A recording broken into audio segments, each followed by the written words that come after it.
बहुत चंगा लग रहा, मैं खुश हाँ।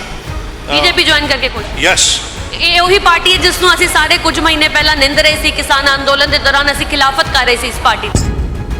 ਪੰਜਾਬ ਦੇ ਵਿੱਚ ਬੀਜੇਪੀ ਦਾ ਵਿਰੋਧ ਬਹੁਤ ਵੱਡੇ ਪੱਧਰ ਤੇ ਹੋਇਆ ਸੀਗਾ ਔਰ ਅੱਜ ਵੀ ਕਿਹਾ ਜਾਂਦਾ ਹੈ ਕਿ ਬੀਜੇਪੀ ਦੇ ਲੀਡਰਾਂ ਨੂੰ ਨਹੀਂ ਵੜਨ ਦਿੱਤਾ ਜਾਏਗਾ।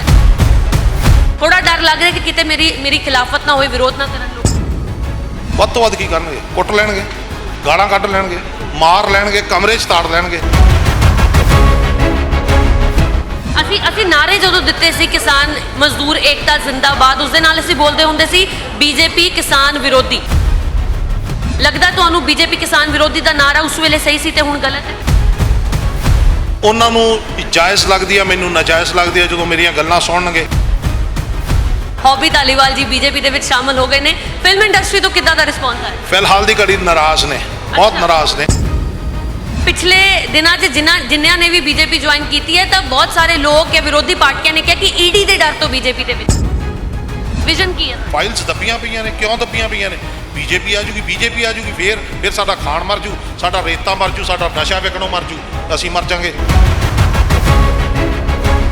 ਜਿੱਦਣ ਮੈਨੂੰ ਲੱਗਿਆ ਕਿ ਬੀਜੇਪੀ ਪੰਜਾਬ ਵਾਸਤੇ ਕੰਮ ਨਹੀਂ ਕਰਨਾ ਚਾਹੁੰਦੀ, ਮੈਂ ਛੱਡ ਕੇ ਚਲੇ ਜਾਊਂ।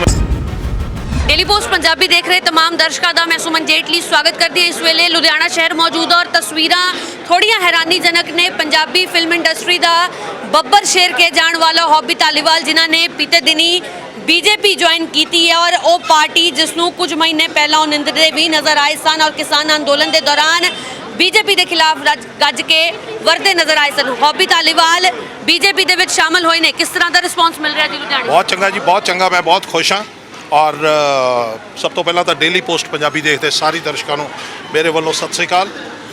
ਬਹੁਤ ਚੰਗਾ ਲੱਗ ਰਿਹਾ, ਮੈਂ ਖੁਸ਼ ਹਾਂ। ਬੀਜੇਪੀ ਜੁਆਇਨ ਕਰਕੇ ਖੁਸ਼? ਯੈਸ। ਇਹ ਉਹੀ ਪਾਰਟੀ ਹੈ ਜਿਸ ਨੂੰ ਅਸੀਂ ਸਾਰੇ ਕੁਝ ਮਹੀਨੇ ਪਹਿਲਾਂ ਨਿੰਦ ਰਹੇ ਸੀ। ਕਿਸਾਨ ਅੰਦੋਲਨ ਦੇ ਦੌਰਾਨ ਅਸੀਂ ਖਿਲਾਫਤ ਕਰ ਰਹੇ ਸੀ ਇਸ ਪਾਰਟੀ ਦੀ। ਨਹੀਂ, ਉਹ ਪਾਰਟੀ ਨਹੀਂ ਹੈ, ਉਹ ਕਾਨੂੰਨਾਂ ਨੂੰ ਨਿੰਦ ਰਿਹਾ ਸੀ ਤੇ ਮੈਂ ਹੁਣ ਵੀ ਨਿੰਦੂਗਾ ਜੇ ਦੁਬਾਰਾ ਬਣਨਗੇ। ਠੀਕ ਹੈ। ਮੈਨੂੰ ਇੱਕ ਪੁੱਛਿਆ ਸੀ ਪਰਸੋਂ ਵੀ ਕੁਐਸਚਨ, ਪੰਜਾਬ ਦੇ ਖਿਲਾਫ ਜਿਹੜਾ ਵੀ ਖੜਾ ਹੋਏਗਾ, ਪੰਜਾਬ ਦੀ ਆਵਾਮ ਦੇ ਖਿਲਾਫ, ਪੰਜਾਬ ਦੀ ਜਨਤਾ ਦੇ ਸਮਾਜ ਦੇ ਖਿਲਾਫ ਮੈਂ ਬੋਲੂੰਗਾ। ਅਸੀਂ ਨਾਰੇ ਜਦੋਂ ਦਿੱਤੇ ਸੀ ਕਿਸਾਨ ਮਜ਼ਦੂਰ ਏਕਤਾ ਜ਼ਿੰਦਾਬਾਦ, ਉਸ ਦੇ ਨਾਲ ਅਸੀਂ ਬੋਲਦੇ ਹੁੰਦੇ ਸੀ ਬੀਜੇਪੀ ਕਿਸਾਨ ਵਿਰੋਧੀ। ਤਾਂ ਉਹਨਾਂ ਨਾਰਿਆਂ ਦੀ ਹਿੱਸੇਦਾਰੀ ਬਹੁਤ ਸਾਰੀ ਪੰਜਾਬੀ ਫਿਲਮ ਇੰਡਸਟਰੀ ਦੇ ਵੱਡੇ ਵੱਡੇ ਚਿਹਰਿਆਂ ਨੇ ਕੀਤੀ ਹੈ। ਤੁਸੀਂ ਲੱਗਦਾ ਤੁਹਾਨੂੰ ਬੀਜੇਪੀ ਕਿਸਾਨ ਵਿਰੋਧੀ ਦਾ ਨਾਰਾ ਉਸ ਵੇਲੇ ਸਹੀ ਸੀ ਤੇ ਹੁਣ ਗਲਤ ਹੈ? ਮੈਂ ਇੰਨੀ ਗੱਲ ਜਾਣਦਾ ਕਿ ਮੈਂ ਇੱਕ ਪੰਜਾਬੀ ਹਾਂ ਤੇ ਕਿਸਾਨ ਪਹਿਲਾਂ। ਮੇਰੇ ਵਾਸਤੇ ਵੀ ਉਹ ਕਾਨੂੰਨ ਗਲਤ ਸੀ। ਮੈਂ ਇੱਕ ਵਾਰੀ ਫੇਰ ਕਹਿ ਦੇਵਾਂ, ਉਹ ਕਾਨੂੰਨ ਗਲਤ ਸੀ ਤੇ ਮੈਂ ਉਸੇ ਵਾਸਤੇ ਜਾਂਦਾ ਰਿਹਾ। ਕਾਨੂੰਨ ਖਤਮ ਹੋ ਗਏ। ਠੀਕ ਹੈ। ਕਾਨੂੰਨ ਖਤਮ ਹੋ ਗਏ ਤੇ ਬਾਬੇ ਨਾਨਕ ਦੀ ਫਿਲਾਸਫੀ ਨੂੰ ਉਸ ਦਿਨ ਨੂੰ ਸਮਰਪਿਤ ਕਰਕੇ ਨਰਿੰਦਰ ਮੋਦੀ ਸਾਹਿਬ ਨੇ ਕਾਨੂੰਨ ਵਾਪਸ ਲਏ ਤੇ ਮਾਫੀ ਮੰਗ ਕੇ ਕਿਹਾ ਕਿ ਸ਼ਾਇਦ ਮੈਨੂੰ ਸਮਝਾਉਣਾ ਨਹੀਂ ਆਇਆ ਜਾਂ ਤੁਹਾਨੂੰ ਸਮਝਣਾ ਨਹੀਂ ਆਇਆ। ਉਹ ਗੱਲ ਵੱਖਰੀ ਹੈ। ਤੇ ਹੁਣ ਅੱਗੇ ਕੀ ਕਰਨਾ? ਤੁਹਾਡੇ ਤਾਂ ਗੁਰਦੁਆਰੇ ਢਾਤੇ ਸੀ, ਤੁਸੀਂ 25 ਸਾਲ ਰਾਜ ਕਰਵਾਤਾ ਉਹਨਾਂ ਤੋਂ, ਉਦੋਂ ਨਹੀਂ ਤੁਹਾਨੂੰ ਪਤਾ ਲੱਗਿਆ?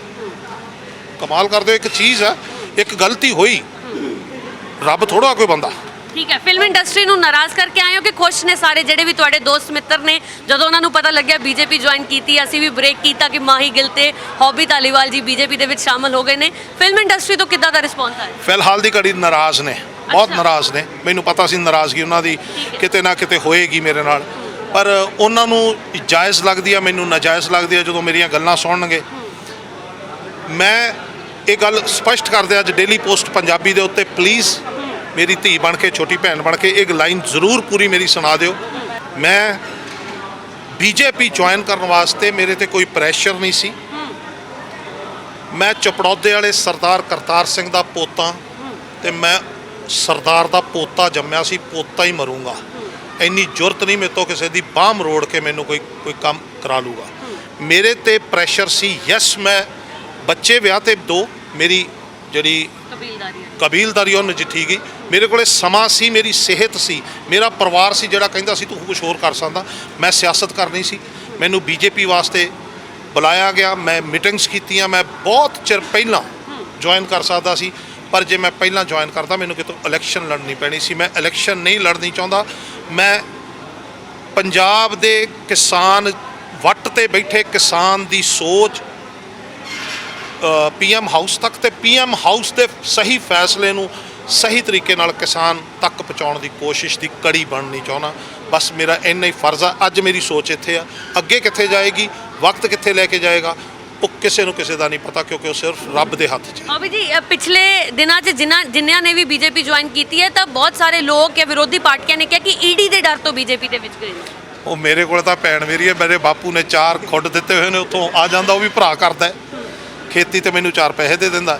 ਫਿਲਮ ਵਾਲੇ ਜਿੰਨੇ ਦਿੰਦੇ ਨੇ ਉਹ ਬੈਂਕ 'ਚ ਹੀ ਆਉਂਦੇ ਨੇ, ਉਹਨਾਂ ਦੇ ਮੈਂ ਟੈਕਸ ਭਰਦਾ। ਉਹ ਗੱਲ ਕੋਈ ਨਹੀਂ। ਮੇਰੀ ਵਹੁਟੀ ਕੰਮ ਕਰਦੀ ਹੈ, ਮੇਰਾ ਪੁੱਤ ਕੰਮ ਕਰਦਾ, ਉਹ ਮੇਰੀ ਨੂੰਹ ਕੰਮ ਕਰਦੀ ਹੈ, ਮੈਂ ਕੰਮ ਕਰਦਾ। ਹਲੇ ਇੰਨੇ ਕੁ ਤਾਂ ਪੈਸੇ ਹੈਗੇ ਨੇ ਵੀ ਆ ਕੱਪੜੇ ਪਾ ਲਈਏ, ਤੇ ਹੋਰ ਮੈਂ ਕਿਹੜਾ ਮਹਿਲ ਬਣਾ ਲੇ। ਲੱਭ ਲਵੇ ਈਡੀ, ਨਹੀਂ ਤੁਸੀਂ ਲੱਭ ਕੇ ਦੱਸ ਦਿਓ ਮੈਨੂੰ। ਕਿਹੜੇ ਉਹ ਚਿਹਰੇ ਨੇ ਫਿਲਮ ਇੰਡਸਟਰੀ ਦੇ ਨਾਲ ਜੁੜੇ ਜਿਹੜੇ ਨਾਰਾਜ਼ ਹੋਏ ਨੇ? ਤੁਸੀਂ ਕਹਿ ਰਹੇ ਹੋ ਕਿ ਹਾਂ ਨਾਰਾਜ਼ ਹੈਗੇ ਨੇ, ਤਾਂ ਕਿਸੇ ਨੇ ਤਾਂ ਕੋਈ ਸੁਨੇਹਾ ਭੇਜਿਆ ਹੀ ਹੋਣਾ ਤੁਹਾਡੇ ਨਾਲ। ਨਹੀਂ, ਮੈਂ ਸਾਫ਼ ਗੱਲ ਕਹਾਂ, ਬਹੁਤ ਸਾਰੇ ਲੋਕਾਂ ਦਾ ਮੈਨੂੰ ਬਹੁਤ ਵਧੀਆ ਰਿਸਪੌਂਸ ਆਇਆ। ਉਹ ਗੱਲ ਸ਼ਾਇਦ ਆਪਾਂ ਮਜ਼ਾਕ 'ਚ ਮੈਂ ਕਹਿੰਦਾ ਵਹਾਅ 'ਚ ਕਹਿ ਗਿਆ। ਬਹੁਤ ਸਾਰੇ ਪ੍ਰੇਮੀ ਨੇ ਜਿਨ੍ਹਾਂ ਨੇ ਬਹੁਤ ਚੰਗੇ ਕਮੈਂਟਸ ਕੀਤੇ ਨੇ ਮੈਨੂੰ ਫੋਨ ਕਰਕੇ। ਪਰ ਮੈਂ ਫੇਸਬੁੱਕ ਤੇ ਜਾਂਦਾ ਨਹੀਂ, ਤੇ ਮੈਨੂੰ ਫੇਸਬੁੱਕ ਤੇ ਮੇਰੇ ਬੇਟੇ ਨੇ ਤੇ ਮੇਰੀ ਵਾਈਫ ਦੱਸਦੇ ਨੇ ਕਿ ਬਹੁਤ ਲੋਕਾਂ ਨੇ ਕਮੈਂਟ ਕੀਤਾ। ਮੇਰਾ ਛੋਟਾ ਵੀਰ ਆ ਦੀਪ ਸਿੱਧੂ, ਉਹਨੇ ਮੈਨੂੰ ਕੁਝ ਦਿਨ ਪਹਿਲਾਂ ਦੀਪ ਸਿੱਧੂ ਬਾਈ ਦੇ ਸਾਡੇ ਡਾਇਰੈਕਟਰ ਨੇ ਬਾਈ ਅਮਰਦੀਪ ਗਿੱਲ, ਜੋਰਾ ਦੇ ਰਾਈਟਰ ਵੀ ਨੇ, ਉਹਨਾਂ ਨੇ ਮੈਨੂੰ ਕਿਹਾ ਸੀਗਾ ਕਿ ਆਪਾਂ ਜੋਰਾ ਰੀਲੋਡਡ ਕਰਾਂਗੇ ਬਾਈ, ਮੁੱਛਾਂ ਦਾੜੀ ਦਾ ਖਿਆਲ ਰੱਖੀ, ਉਹੀ ਲੁੱਕ ਦੇਵਾਂਗੇ ਆਪਾਂ। ਮੈਂ ਕਿਹਾ ਬਾਈ ਮੈਂ IB 71 ਹਿੰਦੀ ਫਿਲਮ ਕਰ ਰਿਹਾ, ਥੋੜੀ ਲੁੱਕ ਚੇਂਜ ਕੀਤੀ ਆ। ਤੇ ਕਹਿੰਦੇ ਕੋਈ ਗੱਲ ਨਹੀਂ, ਉਦੋਂ ਤੱਕ ਹੋ ਜੂ, ਆਪਾਂ 15 ਮਾਰਚ ਨੂੰ ਕਰਾਂਗੇ। ਮੈਂ ਕਿਹਾ ਠੀਕ ਹੈ, okay, all take care of it. ਤੇ ਫਿਰ ਮੈਨੂੰ ਪੋਸਟ ਪੜਾਈ ਗਈ ਕਿ ਤੈਨੂੰ ਦੀਪ ਸਿੱਧੂ ਨੇ ਕੱਢਤਾ ਕਿ ਤੂੰ ਬਿਟਰੇ ਕੀਤਾ ਸਾਡੀ ਸੁਸਾਇਟੀ ਨੂੰ, ਤੇ ਤੂੰ BJP ਜੁਆਇਨ ਕੀਤੀ ਹੈ, ਬਿਟਰੇ ਕੀਤਾ, ਮਤਲਬ ਸਾਡੇ ਨਾਲ ਧੋਖਾ ਕੀਤਾ। ਤੇ ਮੇਰੀ ਗੱਲ ਨਹੀਂ ਹੋਈ, ਤੇ ਸ਼ਾਇਦ ਉਹ ਨਾਰਾਜ਼ ਬਹੁਤ ਆ, ਗੱਲ ਕਰੂਗਾ ਵੀ ਨਹੀਂ। ਤੇ ਮੈਂ ਵੱਡਾ, ਮੈਂ ਇਸ ਕਰਕੇ ਗੱਲ ਨਹੀਂ ਕਰੂੰਗਾ। ਕਰਾਂਗੇ, ਮੈਂ ਉਮਰ 'ਚ ਵੱਡਾ, ਤਜਰਬੇ 'ਚ ਤਾਂ ਉਹ ਬਹੁਤ ਵੱਡਾ, ਕਿਉਂਕਿ ਉਹ ਪੜ੍ਹ ਲਿਖ ਕੇ ਬੰਬਈ ਚਲੇ ਗਿਆ ਸੀਗਾ। ਜਦੋਂ ਪੰਜਾਬ ਨੂੰ ਸ਼ਾਇਦ ਲੋੜ ਸੀ ਉਦੋਂ ਉਹ ਬੰਬਈ ਸੀਗਾ, ਤੇ ਹੁਣ ਉਹਨੂੰ ਪੰਜਾਬ ਦਾ ਦਰਦ ਆ ਗਿਆ, ਇਸ ਕਰਕੇ ਵਾਪਸ ਆ ਗਿਆ ਸੀਗਾ। ਤੇ ਕੋਈ ਗੱਲ ਨਹੀਂ, ਪਰ ਮੈਂ ਪੰਜਾਬ 'ਚ ਹੀ ਰਿਹਾ। ਅੱਛਾ, ਵੈਸੇ ਫਿਲਮਾਂ ਨਾਲ ਜੁੜੇ ਰਹੋਗੇ? ਅਸੀਂ ਇਸ ਬੱਬਰ ਸ਼ੇਰ ਨੂੰ ਉਸੇ ਤਰ੍ਹਾਂ ਗੱਜਦੇ ਦੇਖਾਂਗੇ? ਮੈਂ ਬਿਲਕੁਲ, ਮੈਂ ਆਪਦੇ ਜਿੰਨੇ ਡਾਇਰੈਕਟਰਸ ਨੇ, ਪ੍ਰੋਡਿਊਸਰਸ ਨੇ, ਕੋ ਸਟਾਰਸ ਨੇ, ਸਾਰਿਆਂ ਨੂੰ ਸਿਨੇਮਰ ਬੇਨਤੀ ਕਰਦਾ, ਮੇਰੇ ਕੋਲੇ ਅੰਬੰਡਸ ਆਫ ਟਾਈਮ ਹੈ, ਮੈਂ ਫਿਲਮਾਂ ਕਰਨੀਆਂ ਚਾਹੁੰਦਾ, ਮੈਨੂੰ ਕੰਮ ਚਾਹੀਦਾ, ਜ਼ਰੂਰ ਦਿਓ। ਔਰ ਹੌਬੀ ਜੀ, ਪੰਜਾਬ ਦੇ ਵਿੱਚ BJP ਦਾ ਵਿਰੋਧ ਬਹੁਤ ਵੱਡੇ ਪੱਧਰ ਤੇ ਹੋਇਆ ਸੀਗਾ, ਔਰ ਅੱਜ ਵੀ ਕਿਹਾ ਜਾਂਦਾ ਹੈ ਕਿ BJP ਦੇ ਲੀਡਰਾਂ ਨੂੰ ਨਹੀਂ ਵੜਨ ਦਿੱਤਾ ਜਾਏਗਾ। ਪਰ ਇੱਕ ਵੱਡਾ ਚਿਹਰਾ ਜੋ ਕਿ ਇੰਡਸਟਰੀ ਦੇ ਨਾਲ ਜੁੜਿਆ ਸੀ, ਜਿਹਨੂੰ ਪਿਆਰ ਬਹੁਤ ਕੀਤਾ ਪੰਜਾਬੀਆਂ ਨੇ, ਉਹ ਜਦੋਂ ਗੱਲ ਦੇ ਵਿੱਚ ਕਮਲ ਦੇ ਫੁੱਲ ਦਾ ਪਰਨਾ ਪਾ ਕੇ ਘਰ ਵੋਟ ਅਪੀਲ ਕਰੇਗਾ, ਤੇ ਉਸ ਤੋਂ ਕਿੱਦਾਂ ਦਾ ਰਿਸਪੌਂਸ ਮਿਲੇਗਾ? ਥੋੜਾ ਡਰ ਲੱਗ ਰਿਹਾ ਕਿ ਕਿਤੇ ਮੇਰੀ ਖਿਲਾਫਤ ਨਾ ਹੋਏ, ਵਿਰੋਧ ਨਾ ਕਰਨ ਲੋਕ। ਮੇਰੇ ਆਪਣੇ ਨੇ, ਵੱਧ ਤੋਂ ਵੱਧ ਕੀ ਕਰਨਗੇ? ਕੁੱਟ ਲੈਣਗੇ, ਗਾਲਾਂ ਕੱਢ ਲੈਣਗੇ, ਮਾਰ ਲੈਣਗੇ, ਕਮਰੇ 'ਚ ਤਾੜ ਲੈਣਗੇ। ਮੈਂ ਤਿਆਰ ਆ ਯਾਰ, ਉਹਦੇ 'ਚ ਵੀ ਤੁਹਾਨੂੰ ਪਿਆਰ ਹੋਊਗਾ। ਜੇ ਤੁਸੀਂ ਮੈਨੂੰ ਪਿਆਰ ਕਰਦੇ ਤਾਂ ਹੀ ਇਹੋ ਜਿਹਾ ਕੁਝ ਕਰੋਗੇ, ਤਾਂ ਹੀ ਕੁਝ ਇਹੋ ਜਿਹਾ ਕਰੋਗੇ। ਕੋਈ ਗੱਲ ਨਹੀਂ, ਮੈਂ ਆ ਰਿਹਾ ਤੁਹਾਡੇ ਦਰ ਤੇ, ਤੁਹਾਡੇ ਪਿੰਡਾਂ 'ਚ ਜਿੱਥੇ ਜਿੱਥੇ ਡਿਊਟੀ ਲੱਗੇਗੀ ਹੈਡ ਆਫਿਸ। ਵਿਜ਼ਨ ਕੀ ਹੈ ਜੀ? ਵਿਜ਼ਨ ਕੀ ਹੈ? ਵਿਜ਼ਨ ਇਹ ਆ ਕਿ BJP ਦੀ ਹਾਲੇ ਤੱਕ ਇੱਕ ਵੀ ਜਿਹੜੀ ਪਾਲਿਸੀ ਹੈ ਉਹ ਪਿਓਰ ਤਰੀਕੇ ਨਾਲ ਪੰਜਾਬ ਦੇ ਵਿੱਚ ਲੈ ਕੇ ਨਹੀਂ ਆਏ। ਮਤਲਬ ਬਣੀਆਂ ਨੇ, ਸੈਂਟਰ ਗਵਰਨਮੈਂਟ 'ਚ ਬਣੀਆਂ ਨੇ। ਮੇਰੀ ਇੱਕ, ਮੈਂ ਨਾਮ ਨਹੀਂ ਲਊਂਗਾ, ਮੇਰੀ ਬਹੁਤ ਸੀਨੀਅਰ ਆਫੀਸਰ ਨਾਲ ਗੱਲ ਹੋਈ ਆ। ਉਹ ਕਹਿੰਦੇ ਕਿ ਤੂੰ ਸਾਡੇ ਤੋਂ ਪਾਲਿਸੀ ਸਮਝ ਜਿਹੜੀਆਂ ਹਰਿਆਣੇ 'ਚ ਲਾਗੂ ਹੋ ਕੇ ਹਰਿਆਣਵੀ ਲੋਕਾਂ ਨੇ ਬਹੁਤ ਜ਼ਿਆਦਾ ਉਹਨਾਂ ਤੋਂ ਤਰੱਕੀ ਕੀਤੀ ਆ, ਫਾਇਦਾ ਲਿਆ, ਪਰ ਉਹ ਸੇਮ ਪੰਜਾਬ ਵਾਸਤੇ ਵੀ ਹੈ, ਇੰਪਲੀਮੈਂਟ ਹੀ ਨਹੀਂ ਹੋਈ। ਫਾਈਲਸ ਦੱਬੀਆਂ ਪਈਆਂ ਨੇ। ਕਿਉਂ ਦੱਬੀਆਂ ਪਈਆਂ ਨੇ? BJP ਆ ਜੂਗੀ, ਫਿਰ ਸਾਡਾ ਖਾਣ ਮਰ ਜੂ, ਸਾਡਾ ਰੇਤਾ ਮਰ ਜੂ, ਸਾਡਾ ਨਸ਼ਾ ਵਿਕਣੋਂ ਮਰ ਜੂ, ਅਸੀਂ ਮਰ ਜਾਾਂਗੇ। ਜਿਉਂਦੇ ਰਹੋ। ਪੰਜਾਬ ਦਾ ਹੁਣ ਵਿਕਾਸ ਹੋਏਗਾ? ਹੁਣ ਪੰਜਾਬੀਆਂ ਨਾਲ ਧੱਕਾ ਤਾਂ ਬਿਲਕੁਲ ਹੋਏਗਾ, ਬਿਲਕੁਲ। ਮੈਂ ਜਿਸ ਦਿਨ BJP ਜੁਆਇਨ ਕੀਤੀ ਆ, ਮੈਂ ਇਸੇ ਸਹੁੰ ਖਾ ਕੇ ਕੀਤੀ ਆ ਕਿ ਮੈਂ BJP ਵਾਸਤੇ ਨਹੀਂ, ਪੰਜਾਬ ਵਾਸਤੇ ਕੰਮ ਕਰੂੰਗਾ। ਤੇ ਜਿੱਦਣ ਮੈਨੂੰ ਲੱਗਿਆ ਕਿ BJP ਪੰਜਾਬ ਵਾਸਤੇ ਕੰਮ ਨਹੀਂ ਕਰਨਾ ਚਾਹੁੰਦੀ, ਮੈਂ ਛੱਡ ਕੇ ਚਲੇ ਜਾਊਂ, ਮੈਨੂੰ ਕੋਈ ਇਤਰਾਜ਼ ਨਹੀਂ। ਠੀਕ ਹੈ, ਵੱਡਾ ਬਿਆਨ ਦਿੱਤਾ ਹੈ, ਬਹੁਤ ਧੰਨਵਾਦ ਗੱਲਬਾਤ ਕਰਨ ਦੇ ਲਈ। ਹੌਬੀ ਧਾਲੀਵਾਲ ਫਿਲਮ ਇੰਡਸਟਰੀ ਦਾ ਇੱਕ ਵੱਡਾ ਚਿਹਰਾ ਨੇ, ਔਰ ਅੱਜ ਕਹਿ ਰਹੇ ਨੇ ਕਿ ਜੇਕਰ BJP ਨੇ ਪੰਜਾਬ ਵਾਸੀਆਂ ਦੇ ਲਈ ਉਹ ਕੰਮ ਨਹੀਂ ਕੀਤਾ, ਉਹ ਵਿਜ਼ਨ ਜੋ ਸੋਚ ਕੇ ਮੈਂ BJP ਜੁਆਇਨ ਕੀਤੀ ਹੈ, ਜੇਕਰ BJP ਨੇ ਮੁੜ ਤੋਂ ਪੰਜਾਬੀਆਂ ਦੇ ਨਾਲ ਨਾਜਾਇਜ਼ ਕੀਤੀ, ਤਾਂ ਕਹਿ ਰਹੇ ਨੇ ਕਿ ਜੇਕਰ ਪੰਜਾਬੀਆਂ ਦੇ ਨਾਲ ਮੁੜ ਤੋਂ BJP ਧੱਕਾ ਕਰੇਗੀ ਜਾਂ ਪੰਜਾਬ ਦੇ ਲਈ ਹੱਕ ਸੱਚ ਦੀ ਆਵਾਜ਼ ਜੇਕਰ ਆਪ ਬੁਲੰਦ ਨਹੀਂ ਕਰ ਪਾਣਗੇ, ਤਾਂ BJP ਪਾਰਟੀ ਛੱਡ ਦੇਣਗੇ। ਕੈਮਰਾਮੈਨ ਦਰਸ਼ਨ ਸਿੰਘ ਦਰਸ਼ੀ ਦੇ ਨਾਲ ਸੁਮਨ ਜੇਟਲੀ, ਡੇਲੀ ਪੋਸਟ ਪੰਜਾਬੀ, ਲੁਧਿਆਣਾ।